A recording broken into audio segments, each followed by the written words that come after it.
ఇదెక్కడ న్యాయం అమ్మా? ఆ గోవింద్ గారిని నరికి పారేయద్దు. ఇటుగా పెంచుకుని ఇన్నాళ్లుగా కష్టపడి రక్తం ధారపోసి సంపాదించుకున్న షాపులన్నీ వాడి బాబుగాడు సొమ్మైనట్టు ఆ గోవింద్ గారు తన పేరు రాయించుకుంటాడా? నీ మొగుడు సరే తొందరపడ్డాడు, రాసిచ్చాడు. నువ్వెందుకమ్మా ఈ అన్యానికి సంతకం చేశావు? పెట్టకి ఏం చేస్తావు నాన్న? మనం బిడ్డ కావాలనుకున్నాం, వాడి క్షేమం కోరుకున్నాం. ఆ గోవిందగాడు ఆస్తి కావాలనుకున్నాడు, ఇంతవరకు తెగించాడు. కోరింది ఇవ్వకపోతే కొడుకని కూడా చూడకుండా చిన్నాన్ని ఏవైనా చేయగలడు. ఆస్తి పోయినా బిడ్డ దక్కితే అదే 10,000. చిన్న మమ్మీ బాబు దా బాబు, బాగున్నావా? ఏనన్నా ఇలా చిక్కిపోయావే?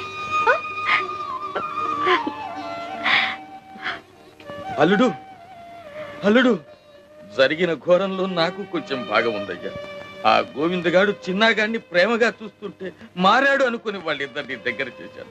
నాకు మందు పోసి చిన్నాగాడిని వాడి వైపు తిప్పుకుంటున్నాడు అని అనుకోలేదు. నేను చేసిన పాపానికి ప్రాయశ్చిత్తం ఒక్కటేనయ్యా, ఆ గోవిందగాడిని నరికి పారేసి నేను జైలుకు వెళ్ళటమే.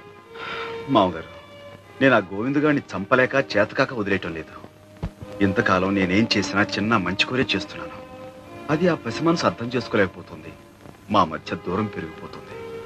ఇప్పుడు నేను ఆ గోవిందని ఏం చేసినా చిన్న దృష్టిలో శాశ్వతంగా ఒక హంతకుడుగా మిగిలిపోతాను. అది నేను భరించలేను. ఆ ఆలోచన ఒక్కటే గోవిందుడు కాపాడుతుంది. చిన్న, మీ నాన్నగారికి నీ మీదేమైనా కోపమా? ఆయన ఏం చేసినా నీ మంచి కోరేగా చేస్తారు. అలాంటిది ఆనాడు కోర్టులో అందరెదుట ఆయన్ని కాదన్నావే. ఆయన మనసు ఎంత బాధపడిందో తెలుసా? నాన్న, వెళ్ళు, వెళ్ళి చాలా సారీ అండి అని చెప్పు. వెళ్ళు, లే.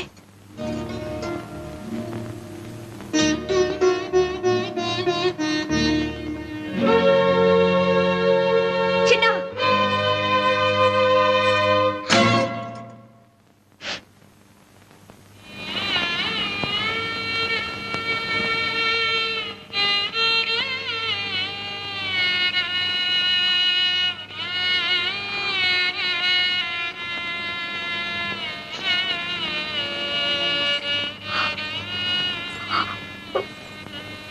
నన్ను క్షమించండి. ఇప్పుడు నువ్వేం చేసావని?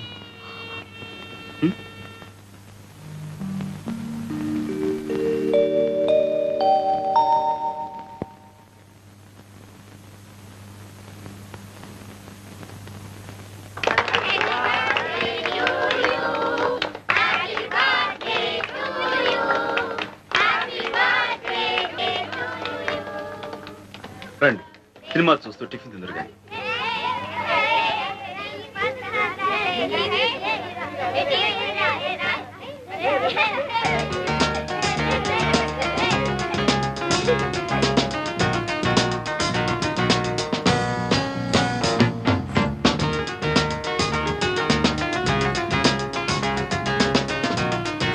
అమ్మో, ఎట్లా బాగా ఆడుతున్నావు?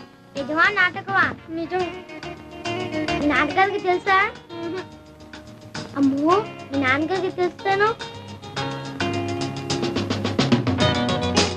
చిన్న, నిజం సిగరెట్టా పెప్పర్మెంటా? నిజం సిగరెట్. సిగరెట్టే.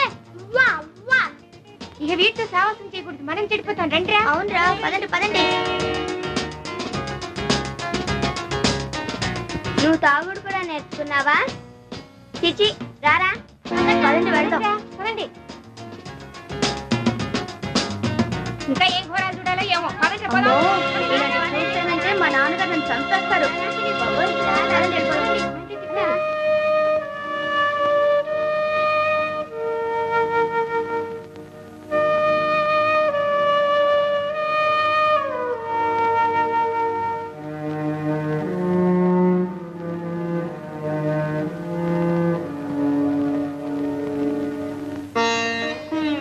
వాళ్ళందరూ నీ ఫ్రెండ్సేనా? అవును.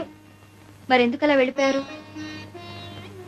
వాళ్ళందరూ నిన్ను చేదరించుకుని వెళ్ళిపోయారంటే ఆ గోవిందు నీ చేత చెడ్డ పనులు చేస్తున్నాడన్న మాటేగా.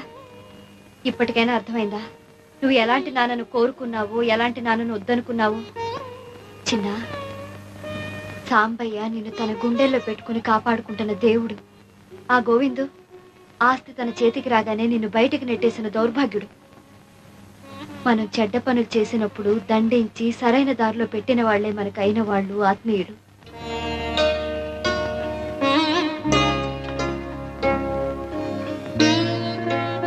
ఇదిగో తాళం చెవులు. ఇందులో ఫ్యాక్టరీవి, షాప్వి, ఇంటివి అన్నీ ఉన్నాయి. మరి ఇల్లు ఇప్పుడు ఖాళీ చేస్తున్నారు? ఈ రోజే వచ్చి స్వాధీనం చేసుకోవచ్చు. నీడనిచ్చే చెట్టు నరికేస్తుంటే ఆ చెట్టు మీద ఉండే పక్షులు కూడా తట్టుకోలేక గోలగోల చేస్తాయి. మరి సాంబయ్య గారికి ఇంత అన్యాయం జరుగుతుంటే మీరంతా చూస్తూ కూర్చుంటారే? డబ్బెవరిస్తే వాళ్లే యజమాని అనుకుంటే మీకు స్విచ్ వేస్తే తిరిగే యంత్రాలకి తేడా ఏమిటి? మేము కేవలం కిరాయి తీసుకునే కూలీలం కాము, శ్రమకు విలువ ఇచ్చే శ్రామికులం అంటారే? అదే నిజమైతే మీ యజమాని కష్టార్జితాన్ని అడ్డంగా దోచేయాలని చూస్తున్న గోవింద్ మీద తిరగబడండి. మేము మనుషులమే, యంత్రాలం కావని నిరూపించండి.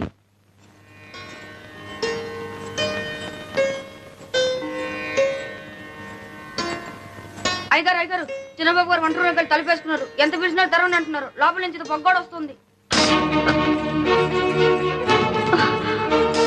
చిన్న చిన్న చిన్న చిన్న చిన్న చిన్న చిన్న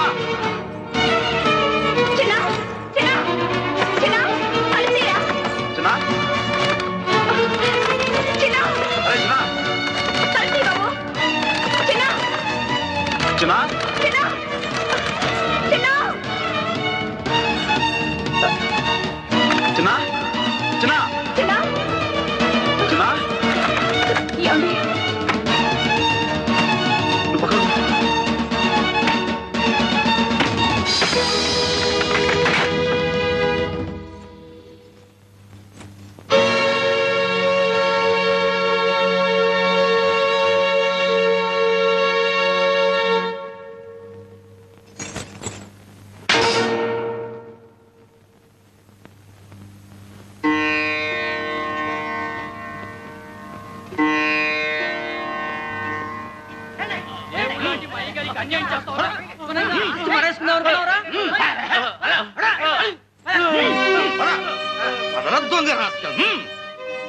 సాంబయ్య, నువ్వు ఇంటి నుంచి వెళ్ళక్కర్లేదు. షాపులు, ఫ్యాక్టరీలు అన్నీ నీవి. చెప్పరా చెప్పరా దొంగ రాస్కెల్. అవును సాంబయ్య, గోవింద్ తను చేసిన తప్పులని ఒప్పుకున్నాడు. చెప్పరా, కాళ్ళ మీద పడి క్షమాపణ చెప్పు. చెట్టును మొదలంటూ నరికేసి ఇప్పుడు నీళ్లు పోసే ఏం ప్రయోజనం? లేదు బాబుగారు, ఇంతకాలం మంచి చెడు ఆలోచించకుండా డబ్బు కోసం కకృతిపడ్డాను. రక్త సంబంధాన్ని కూడా మరిచిపోయి కసాయి వాళ్ళ ప్రవర్తించాను. చేసిన పాపాలు చాలు. మీరు కష్టపడి సంపాదించిన సొమ్ము నాకు నెత్తురు కూళ్ళాంటిది. వద్దు బాబు, మీ ఆస్తిపాస్తులు మీరే తీసుకోండి. ఇంతకాలం నేనేం కూడబెట్టినా, ఏం సంపాదించినా అంతా వాడి కోసమే.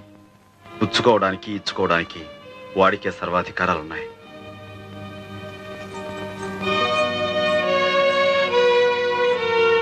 సాంబయ్య, ఇంకా ఎందుకు ఈ పట్టుదలలో? ఎంతైనా చిన్నాకి మీ అండ కావాలి. వాడి బాగోగులు చూడటానికైనా మీరిక్కడే ఉండాలి. ఏ తండ్రి కావాలో అంత తేలిగ్గా తేల్చోగలిగిన వాడు వాడి మంచి చెడ్డలు, బాగోగులు వాడే చూసుకోగలడు. వాడికి ఆ శక్తి ఉంది. చిన్న చిన్న వాళ్ళని వెళ్ళొద్దని చెప్పు. ఇక్కడే ఉండమని చెప్పు. వెళ్ళు బాబు, వెళ్ళు. ఇంతకాలం సాంబయ్య పాలు పోసి ఓ పావును పెంచాడ్రా. నీలో మార్పు వస్తుందనుకోవటం మాది బుద్ధి తక్కువ. ఇప్పుడు చెప్పు, ఆస్తంతా వీళ్ళని చూసి భయపడిస్తున్నావా, నిజంగా ఇస్తున్నావా? నిజంగా బాబు, ఈ ఆస్తి మీద నాకు ఏ ఆశ లేదు. తీసుకో బాబు.